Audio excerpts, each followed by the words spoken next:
તમે જ તમારા ડૉક્ટર યુટ્યુબ ચેનલમાં આપ સૌ દાર્શનિક મિત્રોનું હાર્દિક સ્વાગત કરવામાં આવે છે. આજની દિવ્ય વનસ્પતિનું નામ છે કોસ્કી. આ વનસ્પતિને ગુજરાતીમાં કોસ્કી, બલા, ખરેટી કે ખપાટ તરીકે, સંસ્કૃતમાં અતિબલા તરીકે અને હિન્દીમાં કંગાઈ તરીકે ઓળખવામાં આવે છે. આ વનસ્પતિનું લેટિન નામ છે એબ્યુટિલોન ઇન્ડિકમ. આ વનસ્પતિના કેટલાક સામાન્ય નામ: ટેલ્વ ઓકલોક ફ્લાવર, અતિબલા, મૂન ફ્લાવર, કંગી અને મંકી બુશ તરીકે ઓળખવામાં આવે છે.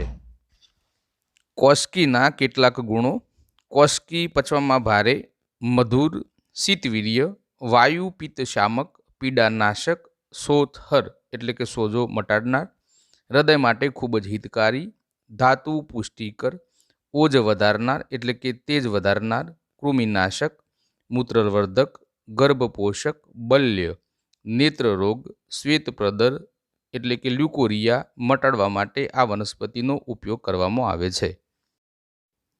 એકવાર આપણે પહેલાં વનસ્પતિનો પરિચય કરીએ. આ વનસ્પતિ શાકીય કે શ્રુપીય, કેટલીક વાર 3 મીટર સુધીની ઊંચાઈ ધારણ કરતી મૃદુ રોમવાળી બહુવર્ષાયુ વનસ્પતિ છે. તેનું પ્રકાંડ ગોળાકાર, પર્ણો સાદો, એકાંતરિત, અંડાકારથી લઈ વર્તુળમય, હૃદયાકાર અને દોતાવાળી કિનારી ધરાવે છે. પુષ્પો પીળા કે નારંગી પીળા અને એકાકી હોય છે, જેના ફળોની ઉપર કોસ્કા જેવા દોતા હોય છે, તેથી તેને કોસ્કી તરીકે પણ ઓળખવામાં આવે છે. ફળમાંથી મળતા બીજ મૂત્રપિંડ આકારનો, ઘેરો, બદામી કે કાળા ઘેરા હોય છે, જેને ગુજરાતીમાં બળબીજ કહે છે અને શક્તિવર્ધક દવાઓ રૂપે ખાસ વપરાય છે. કોસ્કીનો આયુર્વેદ અને યુનાની ચિકિત્સા પદ્ધતિઓમાં ઔષધ તરીકે વર્ષોથી ઉપયોગ થતો આવ્યો છે.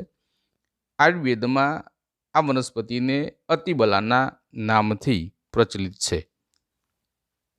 અતિબલાના ઔષધીય ફાયદા: અતિબલાનો એક ઉપયોગ મૂત્ર સંબંધિત સમસ્યાઓમાં થાય છે.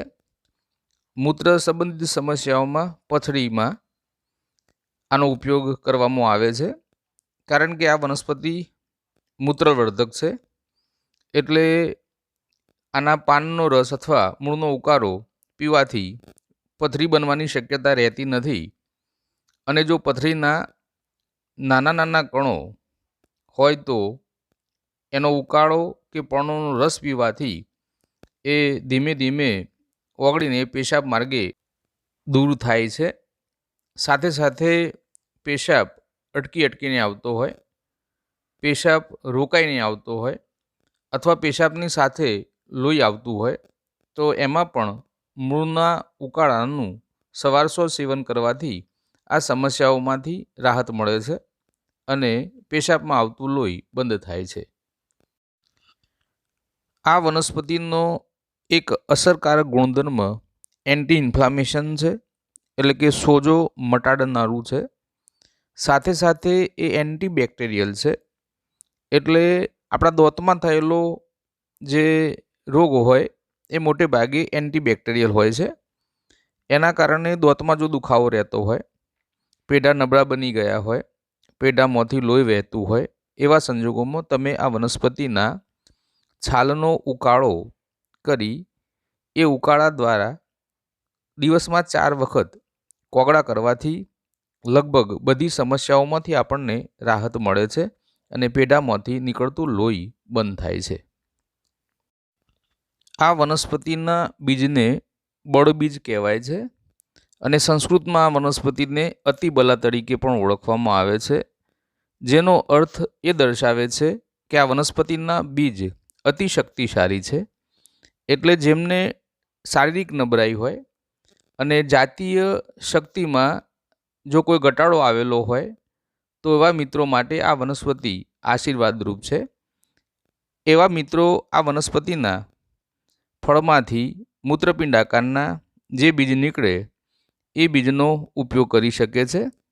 મોટે ભાગે એના બીજનો ઉપયોગ મધ અથવા હુંફાળા પાણી સાથે હળવા ભોજન પછી દિવસમાં 2 કે 3 વાર લેવાથી પુરુષોની જાતીય તકલીફો અને પુરુષોના જાતીય રોગોમાં ખૂબ જ લાભ થતો હોય છે. આ માટે તમે બીજના અડધી ચમચી ચૂર્ણને મધ અથવા હુંફાળા પાણી સાથે લઈ શકો છો. આ વનસ્પતિના પર્ણોનો રસ કે એની છાલનો ઉકાળો ગર્ભાશય શુદ્ધિકરણ માટે, રક્ત શુદ્ધિકરણ માટે પણ ઉપયોગી છે. સાથે સાથે બહેનો અને માતાઓમાં જોવા મળતો યોનિ માર્ગનો ચેપ, જેને કારણે મોટે ભાગે શ્વેતપ્રદરની સમસ્યા રહેતી હોય છે. એટલે આ વનસ્પતિ એન્ટીબેક્ટેરિયલ છે, જે આ સમસ્યાઓમાં સારું પરિણામ આપે છે. આ પર્ણોનો એક અગત્યનો ગુણધર્મ રેચક છે, એટલે કે લેક્ઝિટિવ છે. એટલા માટે આ વનસ્પતિના પર્ણોનો ઉકાળો લેવાથી મળને મળાશય સુધી સરળતાથી સરકાવે છે, જેને કારણે હરસ અને મસાના દર્દીઓ માટે ખૂબ જ ફાયદાકારક છે. સાથે સાથે આ વનસ્પતિનો એક અગત્યનો ગુણધર્મ ગાને રૂઝાવવાનો છે, સાથે સાથે પીડા દૂર કરવાનો છે. એટલા માટે હરસ અને મસા હોય એમને આ વનસ્પતિનો ઉપયોગ કરવો જોઈએ. કેટલાક મિત્રોને કબજિયાતનો પ્રશ્ન હોય ત્યારે આ વનસ્પતિના પાનના રસને દેશી ઘી સાથે લેવાથી કબજિયાત દૂર થતી હોવાનું માનવામાં આવે છે. આ વનસ્પતિનો એક અગત્યનો ગુણધર્મ એન્ટી ડાયાબિટીક છે. એટલે આ વનસ્પતિના પર્ણોનો રસ કે છાલનો ઉકાળો એ ડાયાબિટીસના દર્દીઓ માટે લાભદાયી છે, કારણ કે આ વનસ્પતિ શરીરમાં ઇન્સ્યુલિન બનવાની ક્રિયાને ઉત્તેજે છે. સાથે સાથે ગ્લુકોઝના સ્તરને નિયંત્રિત કરવામાં પણ ફાયદાકારક છે.